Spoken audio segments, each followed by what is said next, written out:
नमस्कार। खबरों की खबर में आपका स्वागत है। देश में मौजूद मुगल कालीन और अंग्रेजों के जमाने के करीब 1000 से ज्यादा स्मारकों के ऊपर बुलडोजर चलाने की पूरी तैयारी हो गई है और यह फैसला जैसे ही पब्लिक डोमेन में आया, हिंदुस्तान की राजनीति में हाहाकार मच गया है। ये कांग्रेस, ये विपक्ष, ये लेफ्ट लिबरल कबाल ये कह रहा है ये प्रधानमंत्री मोदी ये क्या करने जा रहे हैं।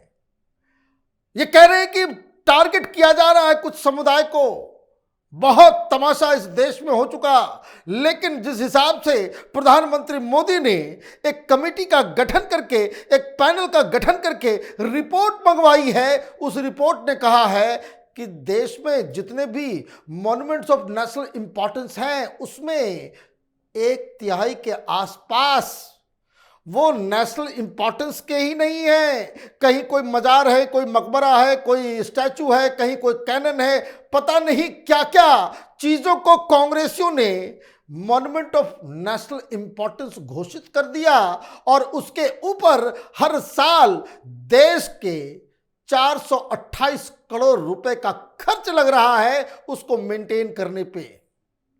प्रधानमंत्री मोदी के कानों में जब यह खबर गई, उन्होंने जो इकोनॉमिक एडवाइजरी काउंसिल है उसके एक सदस्य हैं संजीव सान्याल, इतिहासकार भी हैं, पढ़े लिखे व्यक्ति हैं, किताब उताब भी लिखते हैं।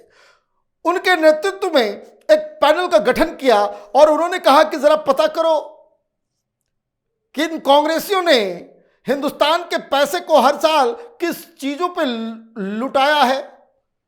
ये जो तमाम मॉन्यूमेंट्स हैं, कहीं कोई मजार खड़ा है तो कहीं कोई कुछ भी कुछ, कोई सूफी, कोई अंग्रेज, कोई ब्रिगेडियर, पता नहीं क्या क्या, उसको बचाने, उसको संजोगने में इतने रुपए खर्च हो रहे हैं। ये वर्थ है भी या नहीं है।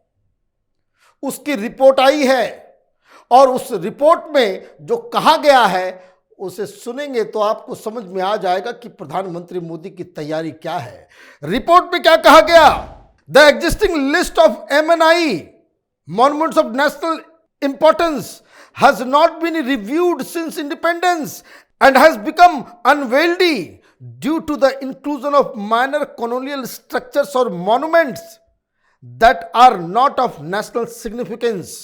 A large number of MNI seems not to have national importance or historical or cultural significance.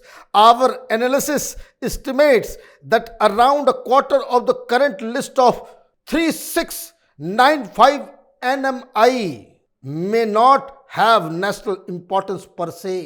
मतलब ये economic advisory councils panel on monuments of national importance ने ये बताया कि देश भर में 3695 इस तरह के मॉन्यूमेंट्स हैं जिसके ऊपर सरकार खर्च कर रही है 428 करोड़ रुपए, और उसमें बहुत सारी ऐसी चीजें हैं जिसका कोई सिग्निफिकेंस ही नहीं है।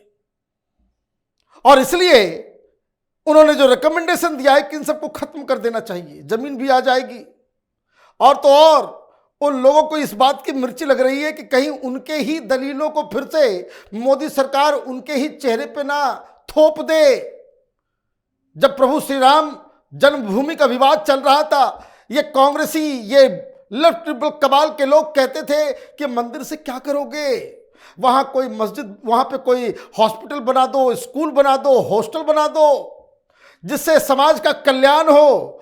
तो ये जो 3695 मॉन्यूमेंट्स में जो 1/4 के आसपास ये जो अनइम्पॉर्टेंट हेरिटेज बता करके खर्च किया जा रहा है, उस जमीन पे स्कूल खोले जा सकते हैं, हॉस्पिटल खोला जा सकता है, समाज कल्याण का काम हो सकता है। ये बेकार की ये जमीन के ऊपर इस तरह की चीजें क्यों रहेगी? रिकमेंडेशंस में क्या क्या आया है वो मैं आपको बताऊंगा, लेकिन कुछ इंपॉर्टेंट चीज इस रिपोर्ट में कहा गया है कि 75 तो ऐसे कब्रिस्तान, दरगाह जिसे हम खर्च कर रहे हैं जिसका कोई इंपॉर्टेंस ही नहीं है, इसके ऊपर तो खर्च करना इमीडिएटली बंद कर देना चाहिए।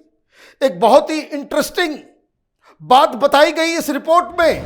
In one curious case, the colonial era statue of a British brigadier which was exported to Northern Ireland in 1958 still remains in the list of MNI, despite not being in the country for the last 6 decades. कैसे चल रहा है ये देश? एक British brigadier की मूर्ति कहीं लगी हुई थी, वो चला गया नदर्न आयरलैंड में, मूर्ति गायब, वहां एक्सपोर्ट कर दिया गया, वो लेके चले गए और यहां उसे मॉन्यूमेंट्स बता करके ये गुलामी मानसिकता का आप एक एग्जाम्पल दीजिए। ये जो 3695 मॉन्यूमेंट्स है उसमें कहीं पे कैनन रखा हुआ है, कहीं कोई मूर्ति रखी हुई है, कहीं कुछ रखा हुआ है, कहीं कुछ रखा हुआ है। तो इस पैनल ने ये कहा है कि जहां जहां ये जो सिंगल चीज रखी हुई है उसको वहां से हटाइए, म्यूजियम में डालिए, उसे ले आइए उसको दिल्ली। क्या जरूरत है उस तरह की चीजों को पालना? लेकिन इन सब चीज के बीच एक और बड़ी बात इस कमेटी ने जो कही, उन्होंने कहा कि देखिए, वैसे तो देश भर में इस तरह के मॉन्यूमेंट्स हैं, लेकिन सिर्फ दिल्ली में 173 मॉन्यूमेंट्स हैं और 18.5 करोड़ रुपए हम सालाना देते हैं दिल्ली में। ये मुगलिया सल्तनत से जुड़े हुए प्रतीक चिन्ह हैं जिनको बचाने के लिए 18 करोड़ रुपए खर्च किए जा रहे हैं, 18.5 करोड़ रुपए। और वही यूपी के अंदर 745 मॉन्यूमेंट्स हैं उस लिस्ट में, लेकिन खर्च हो रहा है सिर्फ 16 करोड़ के आसपास। मतलब ये इवनली डिस्ट्रीब्यूटेड नहीं है, अलग अलग राज्यों को, अलग अलग जगहों पर पैसा वो बराबर नहीं जाता। और दिक्कत ये भी है कि पैसा तो हम खर्च करते हैं, लेकिन पैसा सरकार के पास नहीं आता। ये सब एएसआई के नियंत्रण में है और मिनिस्ट्री ऑफ कल्चर के पास है। कई जगह पे टिकट वगैरह लेकर के लोग देखने के लिए जाते हैं, लेकिन जो टिकटिंग होता है उसका जो पैसा आता है वो राज्य सरकार के पास चला जाता है, तो उसको राज्य सरकार को ही दे दिया जाए, क्यों पैसे खर्च किए जाए। तो कई सारी चीजें इस रिपोर्ट में कही गई और ये बताया गया है कि ये बीमारी शुरुआत कहां से हुई। तो 1958 में कांग्रेस की सरकार ने कानून बनाया, the ancient monuments and archaeological sites and remains act 1958। The act provides for the declaration and conservation of ancient and historical monuments and archaeological sites and remains of national importance. However, the act does not define what a monument of national importance is, nor does it have a substantive process or criteria prescribed for identifying one. मतलब ये कि कोई criteria नहीं है, जिसे मनाया उसने वो जोड़ दिया। 1947 से लेकर के 58 के बीच में 741 और नए मॉन्यूमेंट्स को जोड़ दिया गए और कोई क्राइटेरिया नहीं, ये विम्स एंड फैंसी के ऊपर चल रहा था। अब मोदी सरकार ने ये फैसला लिया है कि जो पैनल की रिपोर्ट आई है उस रिपोर्ट के मुताबिक जो तमाम इस तरह के मॉन्यूमेंट्स जिसके ऊपर खर्च हो रहा है, जिसका कोई माने मतलब नहीं है, जिसका कोई इंपॉर्टेंस नहीं है, उस पे कार्रवाई की जाए।